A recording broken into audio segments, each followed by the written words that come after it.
to get where they went. But when they got there, they did incredible things. They had to be resilient and tough at times, but they were defined by their passion, patience, and goodness.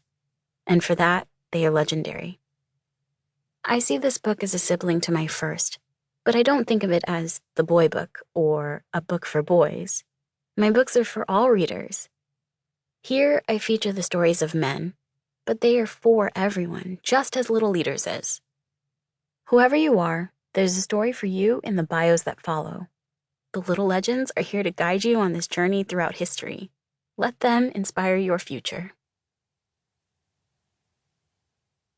Benjamin Banneker, 1731 to 1806. Inventor, farmer. Although Benjamin attended school for only a few years before working on his father's farm, he loved to read and study. He became so good at math that people came from all around Maryland to test him with questions. They were amazed at how quickly he answered them. He would ask math questions too, writing them as poems. Benjamin wanted to use his abilities to help people. At 15, he created an irrigation system that kept water flowing to his farm's crops. It was so effective that even during droughts, the Banneker farm flourished. In 1753, he became fascinated with a friend's watch. Watches were rare at that time, and his friend let him borrow it.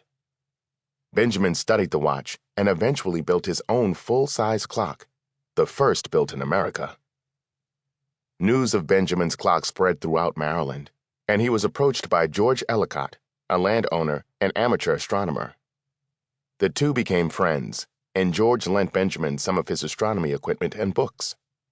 Benjamin became obsessed with the stars, lying down outside all night to observe the skies, then going to sleep after dawn.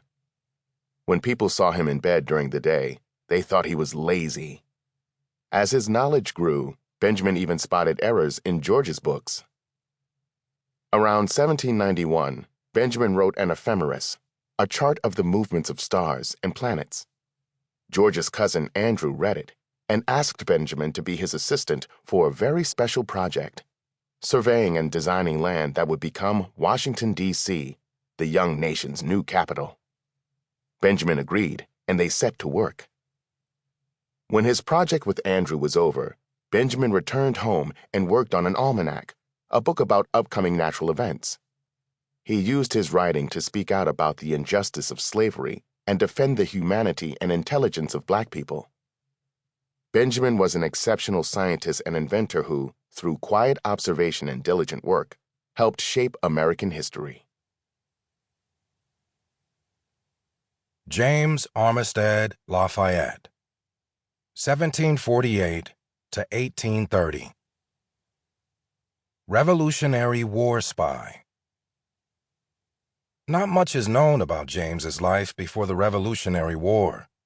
He was born enslaved in Virginia, and his owner, who managed military supplies, taught James to read and write so he could be a better worker.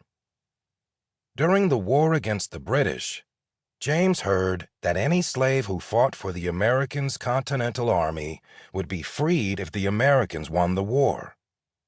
He got his owner's permission to enlist, and in 1781 was assigned to serve under Marquis de Lafayette, a young French aristocrat fighting for the American cause. At first, James used his knowledge of the Virginian landscape to transport messages. But then James and Lafayette had a better idea. James could spy on the British. Posing as a runaway slave, James went to the British camp commanded by Lord Charles Cornwallis. James helped lead troops through the unfamiliar land. No one suspected that he could read and write, so generals and other soldiers talked about their tactics in front of him, and he was given access to British maps and plans. Secretly, he memorized details and reported back to Lafayette.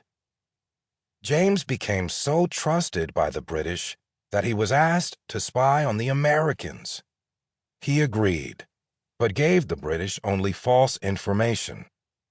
Equipped with James's accurate information about British troop size, strategies, and morale, the Continental Army defeated the British at Yorktown, effectively ending